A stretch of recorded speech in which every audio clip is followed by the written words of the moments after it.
My favorite part about living on a farm is just getting my hands dirty and watching things grow, and every day is something different. Well, we're talking to Pierre Patelle, President and CEO of CropLife Canada, who's also behind the documentary web series, Real Farm Lives. Welcome to the show, Pierre.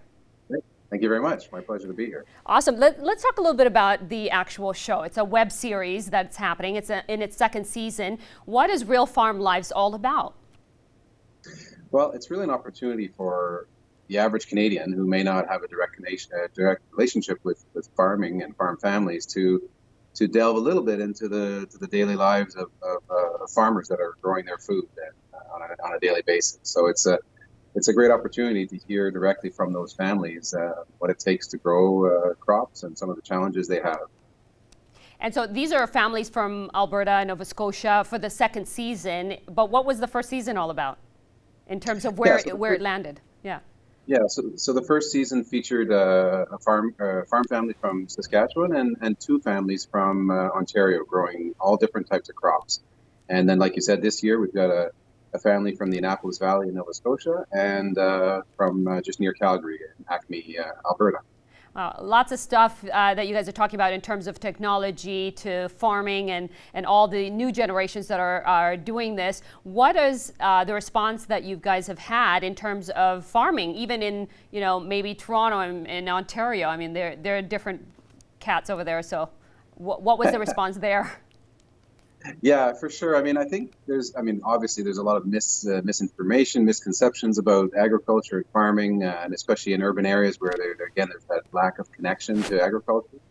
And so when they realize that these big farms that are using this big equipment are just average families with children and parents and trying to do the same things that they are, and I think it really helps build a connection to agriculture, and it also dispels some of the myths around. So when you see that a family is taking care of the land so that they can pass it on to the next generation, some of the concerns around environmental stewardship and what the products they're using to grow the food, that sort of diminishes, the concerns diminish because they realize that they're in it for the long term, and they want to pass that farm on to the next generation in as good or better condition than what they got. Wow. A lot of farmers, obviously, even here in Lloydminster, we know. What are some of the things that you can tell me in terms of, a lot of people have changed their diets, are very savvy in terms of what kind of foods they're eating now. Has farming become more, has it geared more towards that in terms of using pesticides and other things that we talk about? I think you talk about it in your documentaries as well, too.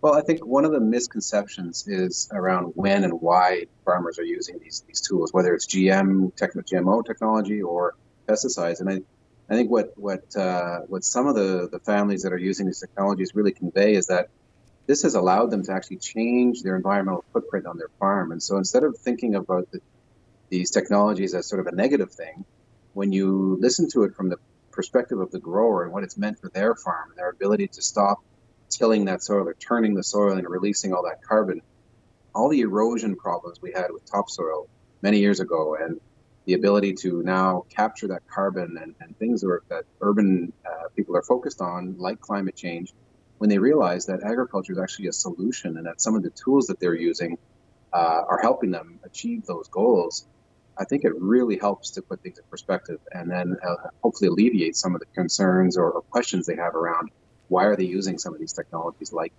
pesticides. Oh, definitely. I think there's a lot of knowledge in your documentaries, and it's really neat to see it. And I get to learn a little bit as well too.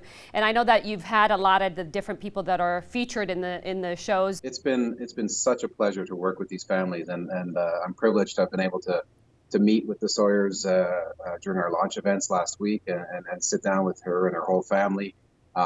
Just tremendous people, and I think it was interesting to hear from them thanking us because they're proud to talk about their farm and they're willing to do it. I think all we did is just give them a platform to reach a lot more people, and linking those two groups is what we're very proud of. Awesome. Where can we catch the documentary?